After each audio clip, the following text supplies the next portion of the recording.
बिस्मिल्लाहिर्रहमानिर्रहीम। अस्सलाम वालेकुम नाज़रीन। अल्लाह ताला के हुक्म से हज़रत नूह अलैहिस्सलाम ने कश्ती बनाई। कश्ती में जानवरों इंसानों का जोड़ा रखा और जानवरों की वजह से पैदा होने वाली गलाज़त को कैसे खत्म किया। दुनिया में जो आज इंसानों को बाहर होता है वो सबसे पहले किसको हुआ। दुनिया में बिल्ली कैसे आई, कौवे और कबूतर का क्या किस्सा है। इन तमाम सवालात के जवाब कुरान और हदीस की रोशनी में इस वीडियो में आपको देने की भरपूर कोशिश करेंगे। लिहाजा आपसे गुजारिश है कि अगर आपने हमारे चैनल को अभी तक सब्सक्राइब नहीं किया तो प्लीज सब्सक्राइब कर दे। प्लीज जमीन पर इंतशार राग और सनम परस्ती की वबा फैल गई तो अल्लाह ताला ने अपने बंदे और रसूल हजरत नूह अलैहिस्सलाम को दुनिया में भेजा ताकि महलूल खुदा महबूद हकीकी के हुजूर सीधा रेज हो सके और मासवाई अल्लाह में बुदाने बातिल के शर से नजात पाले। हजरत नूह अलैहिस्सलाम रोए जमीन पर सारे पहले रसूल हैं। आगे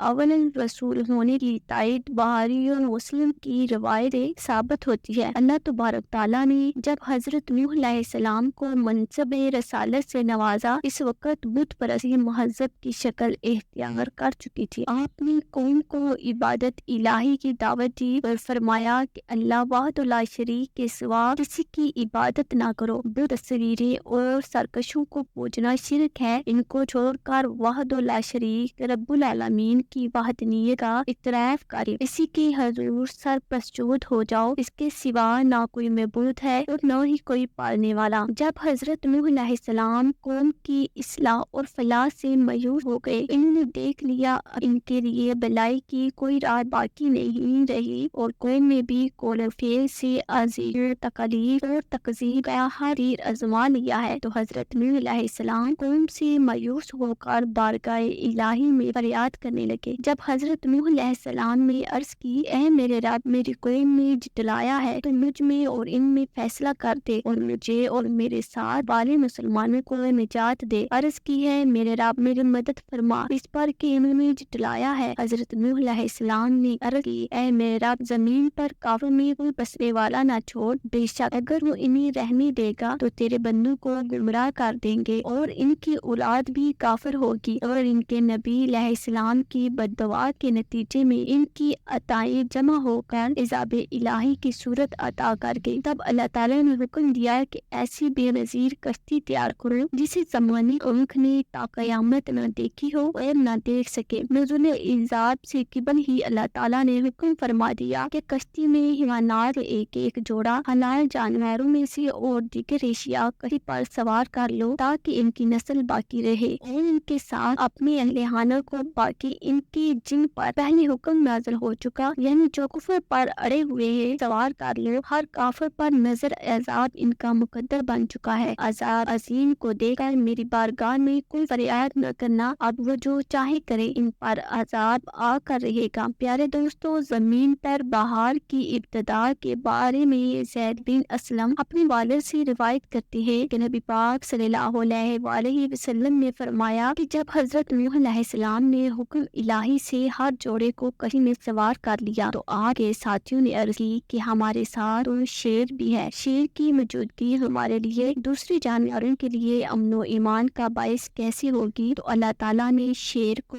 बहार की शिकायत में मुबतला फरमा दिया। सरकार मदीना सल्लल्लाहु अलैहि वसल्लम फरमाते हैं, जमीन पर पहली मर्तबा बहार इस वक्त आया। हजरत अब्दुल्ला बिन अब्बास रज़ियल्लाहु अन्हा फरमाते हैं कि एक मर्तबा हजरत ईसा अलैहिस्सलाम के हवारियों ने आपसे अर्ज की कि अगर आप किसी ऐसे शख्स को जिंदा फरमाते हैं जिसने कश्ती नूह का मुशाहदा किया हो तो हम इससे इसकी तफसील सुने। हजरत ईसा अलैहिस्सलाम इन्हें इकट्ठा करके एक मिट्टी के तोते पर लेके यहाँ से मिट्टी की एक मिश्त बाढ़कर इरशाद फरमाया, लोगों जानते हो ये मिट्टी किसकी है। हवारियों ने अर्ज की कि अल्लाह और इसका रसूल ही बेहतर जानते हैं। आपने फरमाया, ये कायम बिन नूह अलैहिस्सलाम की मिट्टी है। आपने मिट्टी की तोते पर अपना असा मारा और हुक्म दिया। अल्लाह के हुक्म और डालने वाला शख्स अपने बालों से मिट्टी चाटते हुए उठ खड़ा हुआ। हजरत ईसा अलैहिस्सलाम ने फरमाया कि हजरत नूह अलैहिस्सलाम की कश्ती के बारे में तफसील से हमें बताओ। तो उसने कहा, हजरत नूह अलैहिस्सलाम की कश्ती 12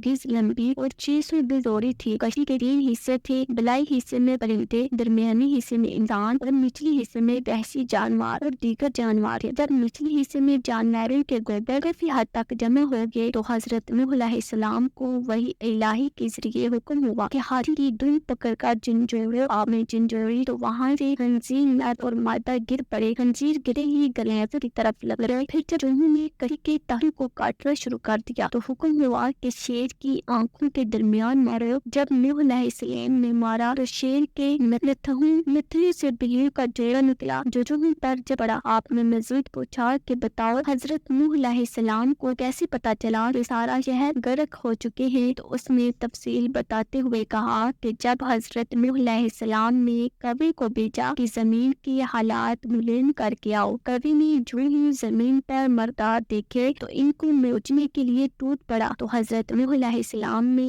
اس کے لیے فیض کی بددعا کی، اس لیے وہ گرو سے مانوس نہیں ہوتا۔ پھر کبوتر کو بھیجا، وہ اپنی چونچ میں ضرور کا پتا اور اپنے پاؤں کو مٹی سے آلودہ کر کے واپس پلٹا، تو حضرت نوح علیہ السلام نے اندازہ لگا لیا کہ شہر طوفان الہی سے غرق ہو چکے ہیں۔ آپ نے کبوتر کے گلے میں سبز شاہوں کا ہاتھ ڈالا اور اس لیے انس و امن کی دعا کی، اس وجہ سے کبوتر انسانوں سے مانوس ہو گیا۔ امید کرتے ہیں کہ یہ تمام معلومات آپ کے لیے مفید ثابت ہوگی۔ ملتی ہے نیکسٹ ویڈیو میں۔ اللہ حافظ۔